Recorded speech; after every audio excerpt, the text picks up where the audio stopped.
pregnancy and perimenopause are two big triggers for autoimmune disease.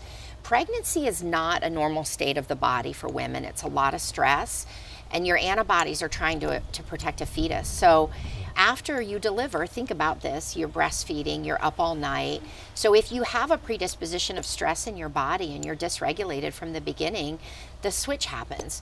Perimenopause, which we've talked a lot about, we'll talk more today about hormones, you're in it when you're 40, and at 35, you start losing progesterone. And progesterone is a lovely hormone that protects, it releases GABA, and that is your happy hormone. Yeah, your happy hormone for stress and irritability. And so with the perimenopausal hormone dysregulation, we then bleed into dysregulation in the body, and kind of the axis gets all off kilter.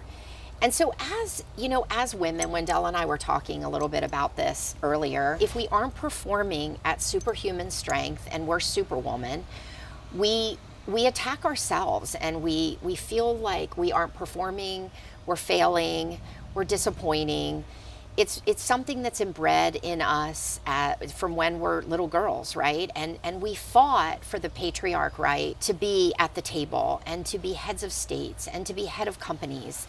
The problem is, did we ever really stop and think, was it in the best interest of our health, right? Because my population is, and you might agree, I am really covered up with that 40 plus woman who is in this state of dysregulation because of a culture that just does not, the culture promotes this for women of dysregulation. It doesn't support it. I'm not telling women don't be a CEO. I'm a CEO. I work hard, and Myra, your wife, you know, she's a CEO of a nonprofit, and I'm raising 3 women, and my mother, you know, I came from a feminist who was an activist and built her own company when a time of that was never done, and fought no nukes, you know, during solar 3 Mile Island meltdown. And I grew up in that space of like no nukes, and her taking on some big powers to be in government at that time, when in the 70s to 80s. So, and I'm raising 3 women to be strong women, to